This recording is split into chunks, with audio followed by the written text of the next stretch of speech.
मैं अपने पुत्र को अल्पायु में मृत्यु के मुंह में जाता हुआ नहीं देख सकता। कोई तो उपाय होगा, कोई तो उपाय होगा जिससे हम अपने पुत्र को सुरक्षित रख सकें। हम पे कृपा कीजिए प्रभु, कृपा कीजिए। उपाय? कैसा उपाय? माताश्री एवं पिताश्री,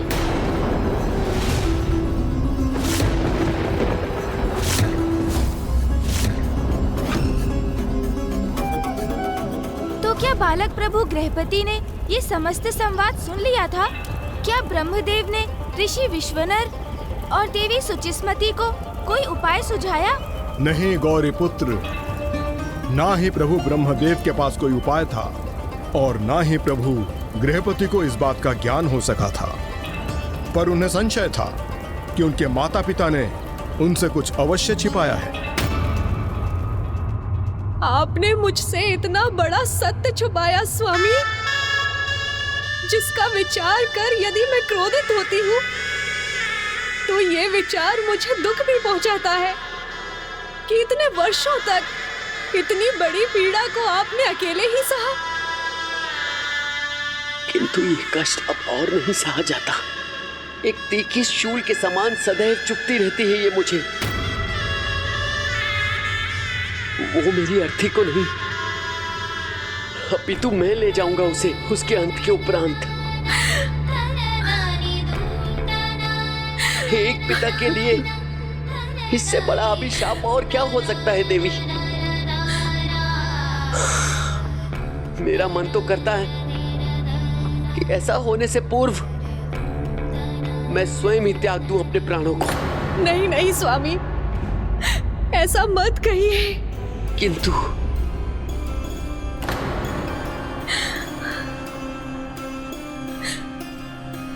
क्यों न कहूं ऐसा? मैं प्राण त्याग दूंगा, परंतु आपकी इच्छा को अवश्य पूरा करूंगा। मैं अपने पुत्र के साथ जाकर आपके लिए लाल पके हुए आम अवश्य लेकर आऊंगा।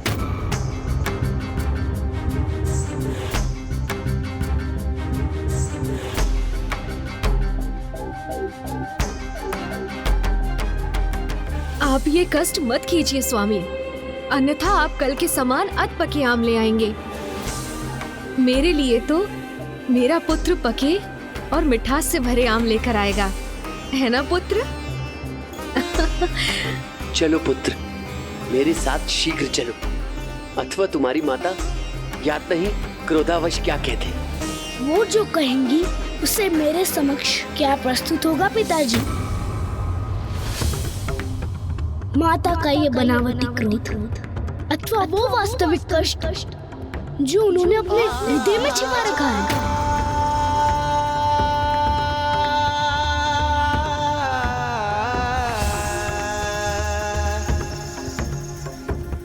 और आपके हृदय की पीड़ा पिताश्री उसे भी प्रकट होने से रोक रहे हैं ना आप? कहिए ना पिताजी, आप क्या छिपा रहे हैं मुझसे? माता, मुझे स्वयं अपना ही अंश मानती है ना आप, तो फिर अपने इस अंश से अपनी पीड़ा को क्यों छिपा रही है माता? पिताश्री, आप ही सदा कहते हैं ना कि माता पिता और पुत्र का संबंध घनिष्ठ मित्रता का उदाहरण होना चाहिए। फिर ये कैसी मित्रता है पिताजी जिसमें एक मित्र को अपने मित्र की पीड़ा का कोई ज्ञान नहीं? आप ही विचार कीजिए, यदि मैं भी इसी प्रकार किसी पीड़ा में होता और आपसे उसकी चर्चा किए बिना उस पीड़ा को अपने भीतर रखकर निरंतर उसकी घुटन का अनुभव करता और उसके कारण अपने प्राण ही त्याग देता तो? ऐसा ना कहो पुत्र। तुम अपने प्राण त्यागने की कल्पना करो, इससे पूर्व हम अपने ही प्राण त्याग देंगे। तो फिर आप ही बताइए, मैं आप दोनों को ऐसी अपार पीड़ा में देखना कैसे सह सकता हूँ?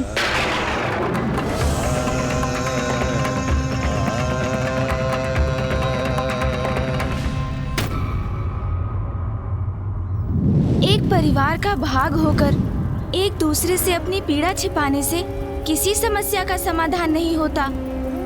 बालक प्रभु गृहपति ने सत्य कहा। माता पिता और बालक के मध्य एक घनिष्ठ मित्रता का संबंध होना चाहिए। ऐसी मित्रता का जिसमें कोई किसी से कुछ न छिपाए, जिससे यदि किसी को कोई पीड़ा भी हो तो उसे आपस में बांटकर उसे कम किया जा सके। अन्यथा जहाँ पर ऐसा नहीं होता वहाँ तो माता पिता और संतान के मध्य भय का संबंध होता है। जहाँ संतान अपने माता पिता से अपनी दुविधा और पीड़ा बांटने में असमर्थ रहकर अनुचित मार्ग का चुनाव कर लेती है और जिसका परिणाम आत्मघात भी हो सकता है। और फिर ऐसे माता पिता भी होते हैं जो वृद्धावस्था में अपनी संतान से अपनी पीड़ा साझा नहीं करते और घुटन से त्रस्त होकर अपने प्राण ही त्याग देते हैं। ये दोनों ही उचित नहीं। इसलिए पीड़ा छिपाने से नहीं किंतु स्पष्ट रूप से उन्हें अपनों के समक्ष रखने से उसका समाधान प्राप्त होता है। आप सर्वथा उचित कहते हैं गौरीपुत्र। इस अवस्था में भी समस्या का समाधान बांटकर ही प्राप्त हुआ था, क्योंकि जब प्रभु गृहपति को यह समस्या ज्ञात हुई तो उन्होंने स्वयं ही इस समस्या का उपाय सुझा दिया। आप दोनों इतनी छोटी सी समस्या को लेकर इतने चिंतित थे।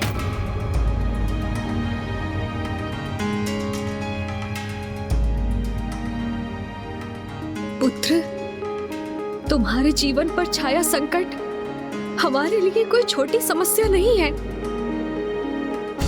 माता पिता के लिए सबसे बड़ी चिंता यही होती है पुत्र, क्योंकि एक संतान की मृत्यु से पिता के भीतर का पिता और एक माता के अंदर की माता का अंत हो जाता है और इसलिए ये चिंता उन्हें अर्धमृत अवस्था में डाल देती है। फिर प्राण निकलने में कहाँ अधिक समय लगता है पुत्र। किंतु आप व्यर्थ में ही चिंता कर रहे हैं पिताश्री। आपने ही मुझे एक बार सिखाया था ना कि हमारी समस्या वास्तविकता में जितनी बड़ी होती है उससे कहीं अधिक बड़ी दिखाई देती है। इसलिए जो समस्या को छोटा मानकर उसका समाधान ढूंढने का प्रयास करता है वो अवश्य सफल होता है। और हमारी समस्या के समाधान तो हमारे समक्ष है पिताश्री।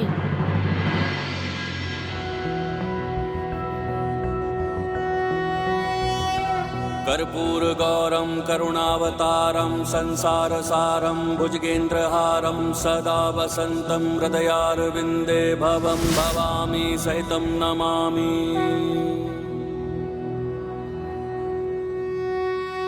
आपने ही तो मुझसे कहा था कि मैं प्रभु महादेव की कृपा से आपको प्राप्त हुआ हूँ, तो अब प्रभु महादेव ही मुझे जीवन दान भी प्रदान करेंगे। किंतु क्या ये संभव है? क्या तुम प्रभु महादेव को प्रसन्न कर सकोगे? क्योंकि किसी भी तपस्या को संपन्न होने में बहुत समय लगता है और अब तुम्हारे 13 वर्ष की आयु में पहुंचने में मात्र कुछ ही माह का समय शेष है। तब अग्निदेव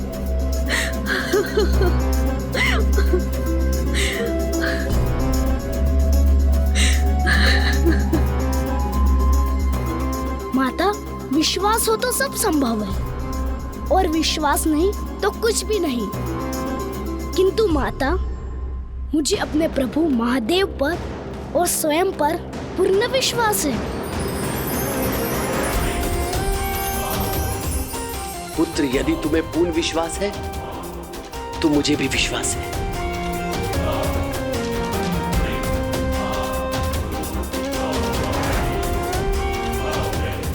और जैसा आपने कहा कि मेरे पास बहुत अल्प समय शेष है, इसलिए मुझे आज्ञा दीजिए कि मैं प्रभु महादेव की तपस्या आरंभ करूं।